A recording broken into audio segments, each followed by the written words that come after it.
और तब हम लोगों ने प्रदेश के अंदर आने के बाद इस बारे में कहा था कि अपराध और अपराधियों के प्रति सरकार जीरो टॉलरेंस की नीति के तहत कार्य करेगी। और मुझे प्रसन्नता है कि हम लोगों ने इस दिशा में जो कदम उठाए, आज देश उसे एक मॉडल के रूप में स्वीकार करते हैं, उसे इस बात के लिए मानती है कि सुरक्षा के लिए, बेहतरीन कानून व्यवस्था के लिए, कानून के राज के लिए इस प्रकार के कदम आवश्यक थे और टॉलरेंस की नीति के तहत कार्य करेगी। और मुझे प्रसन्नता है कि हम लोगों ने इस दिशा में जो कदम उठाए, आज देश उसे एक मॉडल के रूप में स्वीकार करते हैं, उसे इस बात के लिए मानती है कि सुरक्षा के लिए, बेहतरीन कानून व्यवस्था के लिए, कानून के राज के लिए इस प्रकार के कदम आवश्यक थे और उसको देखते ही देखते आज प्रदेश के अंदर निवेश की नई संभावनाओं ने पंख फैलाने प्रारंभ किए हैं। मुझे याद है जब 2017 के अंत में मैंने अपने प्रदेश के तत्कालीन औद्योगिक विकास के मंत्री और औद्योगिक विकास के आयुक्त को बुलाया। मैंने कहा भी उत्तर प्रदेश के अंदर कुछ निवेश के लिए हमें इन्वेस्टर समिट करने चाहिए। तो आप आश्चर्य करेंगे, वे मेरे सामने जब प्रस्ताव लेके आए थे तो उन्होंने मेरे सामने बताया कि हम 20,000 करोड़ रुपए का निवेश करवाएंगे।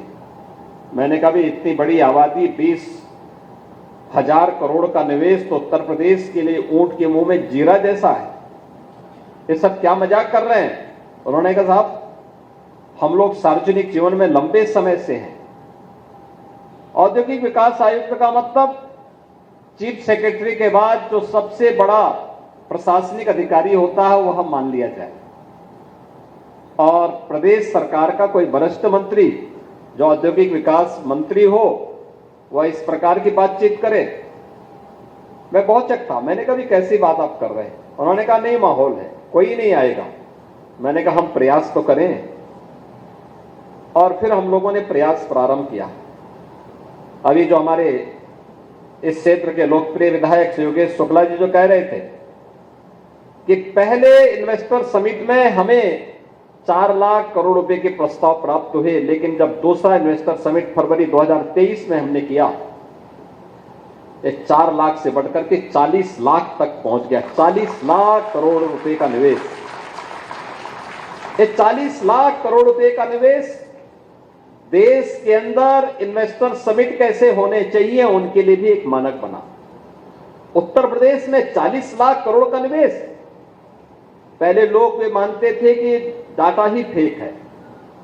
फिर लोगों को लगता था ऐसा तो नहीं कि 4 लाख का निवेश हुआ होगा, उसमें एक जीरो आगे बढ़ा दिया हो। तो मैंने सूची जारी की। मैंने कहा पब्लिक डोमेन में है, इन्वेस्टर से भी और पब्लिक डोमेन से भी इसकी जांच करके आप मालूम करके तब मुझे कोई कमेंट करना हो तब करें।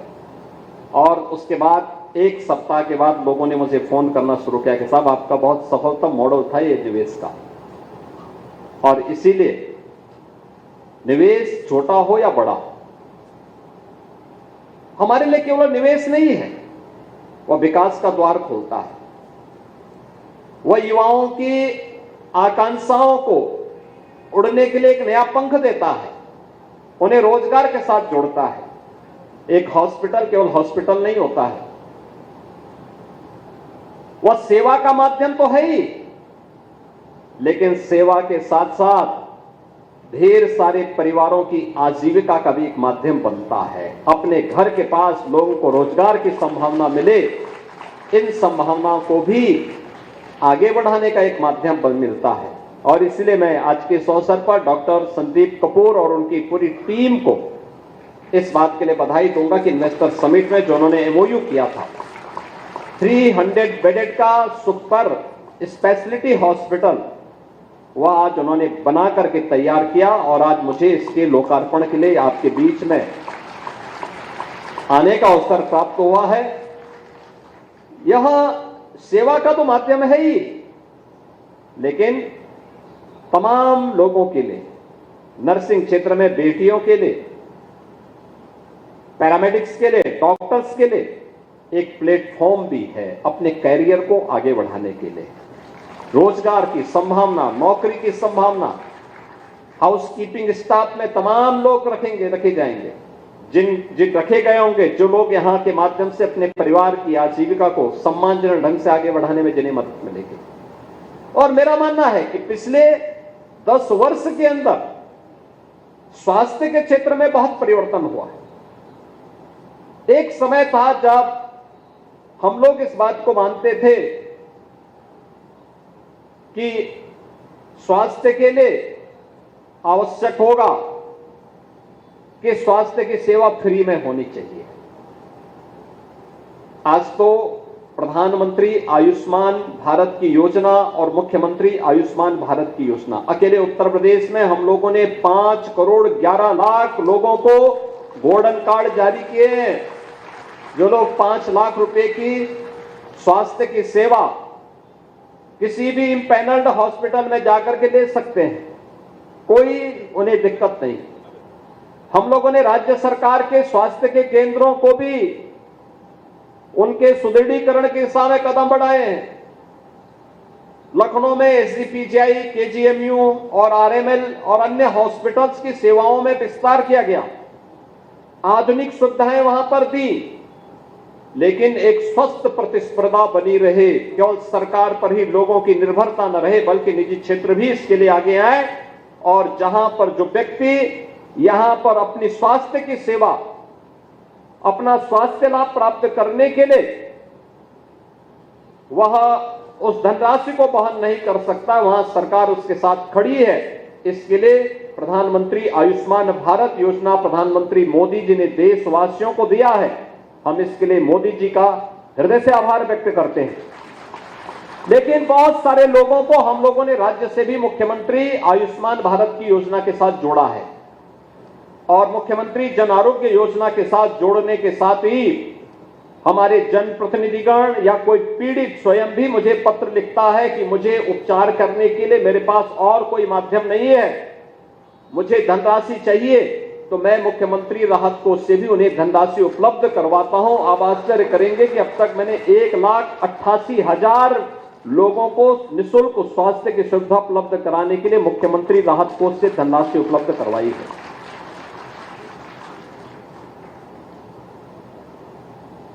यह सुविधा आज इस रूप में प्राप्त हो रही है। मुझे लगता है कि हर व्यक्ति को एक निश्चिंतता होती है कि हां, मैं भी उपचार का लाभ प्राप्त कर सकता हूं, और उस उपचार का लाभ प्राप्त करने के लिए सरकार की इन सुविधाओं को जोड़ने के लिए जब डॉक्टर्स की एक टीम इस दिशा में कार्य करती है, तो उसके परिणाम भी उसी प्रकार से सार्थक होते हुए दिखाई देते हैं। यहां पे लखनऊ में स्वामी विवेकानंद पॉलीक्लिनिक से चली यात्रा आज हेल्थ सिटी विस्तार तक पहुंचते पहुंचते एक 300 बेडेड सुपर स्पेशलिटी हॉस्पिटल के रूप में हम सबके सामने देखने को मिल रहा है। और मेरा मानना है कि हमें लखनऊ जैसी सिटी, ये केवल लखनऊ वासियों के लिए नहीं, ये प्रदेश की सबसे बड़ी सिटी है, लेकिन प्रदेश की सबसे बड़ी सिटी होने के साथ साथ प्रदेश की राजधानी भी है। प्रदेश की राजधानी में आज मेट्रो की, पब्लिक ट्रांसपोर्ट की बेहतरीन सुविधा यहां के लखनऊ वासियों को प्राप्त हो रही है। हम लोगों ने यहां पे जनता की सुविधा के लिए यहां पे यातायात की बेहतरीन सुविधा प्राप्त हो, एक ग्रीन कॉरिडोर हम लोग गोमती नदी के पैरेलल तैयार कर रहे हैं, जिससे जाम की समस्या का समाधान हो, और किसान पथ, शहीद पथ के साथ साथ एक रिंग रोड के रूप में लखनऊ के बाहर उपलब्ध करवाया जा रहा है। प्रदेश भर से लोग अपनी स्वास्थ्य की आवश्यकताओं की पूर्ति के लिए लखनऊ आते हैं। उन सब की भी आकांक्षा होती है कुछ अच्छा हॉस्पिटल हो, अच्छी जगह हो, लोगों को साधन चाहिए, और उसके लिए अगर डॉक्टर्स की टीम स्वयं इसको आगे बढ़ाने का काम कर रही है, तो उसके परिणाम उसी रूप में देखने को मिलेंगे, क्योंकि उनके पास एक प्रैक्टिकल नॉलेज होता है, एक व्यवहारिक जानकारी उनके पास होती है, और व्यवहारिक जानकारी के माध्यम से वे तय कर सकते हैं कि हां, हम इसके माध्यम से लोगों को ये सुविधा यहां पर प्रदान कर रहे हैं। और मुझे लगता है कि यह जो प्रयास प्रारंभ किया है, हेल्थ सिटी विस्तार के रूप में कि यह हॉस्पिटल यहां पर तमाम प्रकार की सुविधाएं देगा। मैं डॉक्टर कपूर और उनकी टीम को इस बारे में कहूंगा कि वे जरूर आयुष्मान भारत के लिए भी एक स्पेस इसमें रखें। गवर्नमेंट 100 बेडेड किसी भी हॉस्पिटल को जो सरकार की व्यवस्था के तहत कार्य करना चाहता है, आयुष्मान भारत के साथ उसको इम्पैनल्ड भी करती है। और आप जुड़ेंगे तो कोई भी पेशेंट आएगा उसको 5 लाख रुपए तक की निःशुल्क स्वास्थ्य की सुविधा के लिए सरकार उस धनराशि को वहन करती है।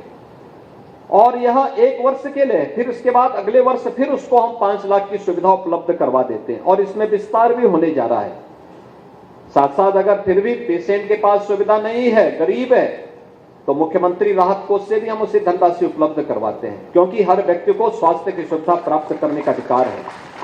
उसकी पारिवारिक स्थिति, उसके अपने खर्चे हैं, बहुत सारी उसकी आवश्यकताएं होती है, सरकार उसमें सहयोग करेगी।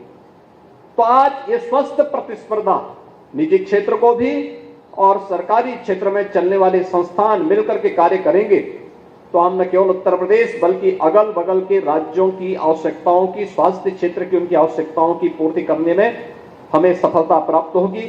आज के इस अवसर पर हेल्थ सिटी विस्तार के लिए डॉक्टर संदीप कपूर और उनकी पूरी टीम को मैं एक बार फिर से हृदय से बधाई देता हूं। इस कार्य के लिए उनका अभिनंदन करता हूं कि उन्होंने प्रदेश सरकार से जो एमओयू किया था, अब जो लोग एमओयू पर संदेह करते हैं वे आकर के हेल्थ सिटी विस्तार को देखें, कितना शानदार हॉस्पिटल बना हुआ है।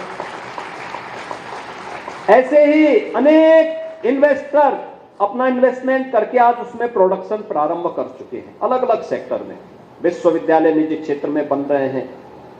देखो, जिसको कुछ काम नहीं करना होगा तो कहेंगे साहब ये प्राइवेट को क्यों आमंत्रित कर रहे हैं। आज प्राइवेट और सरकार का महत्व नहीं है। आप सरकार की उस व्यवस्था से जो 2017 के पहले थी, जहां ना डॉक्टर थे, ना पैरामेडिकल थे, ना नर्सिंग स्टाफ था, ना वहां पे कोई बुनियादी सुविधाएं लोगों को मिल पाती थी, आज जहां उसको अच्छा किया गया है वहीं साथ साथ निजी क्षेत्र के लिए भी आयुष्मान भारत और मुख्यमंत्री जन आरोग्य योजना जैसी योजनाओं के माध्यम से ढेर सारी सुविधाएं उपलब्ध करवाने का कार्य हुआ है। और मुझे लगता है इनका लाभ भी लेने की आवश्यकता है, इनके माध्यम से लोगों को जोड़ने की आवश्यकता है। और मुझे लगता है कि यह इन्वेस्टर्स समिट का एक प्रतिफल यहां पर हेल्थ सिटी विस्तार के रूप में हमें गोमती नगर विस्तार में देखने को मिल रहा है। मैं इसके लिए डॉक्टर संदीप कपूर और उनकी पूरी टीम को हृदय से बधाई देता हूं, उनका अभिनंदन करता हूं। हॉस्पिटल का उद्घाटन हुआ और मुझे लगता है कि उद्घाटन की पूर्णाहुति में बरसात भी हो रही है, तो इससे अच्छा कार्य, इसका मतलब पवित्र हृदय से उन्होंने कार्य किया है, अच्छे हृदय से उन्होंने काम किया है। उसका फल यहां के वासियों को प्राप्त होगा, यहां के नागरिकों को प्राप्त होगा और सरकार भरपूर सहयोग इस पूरे कार्य के लिए उन्हें प्रदान करेगी। आप सबके प्रति इस अवसर पर मैं अपनी शुभकामनाएं देता हूं। धन्यवाद। जय हिंद।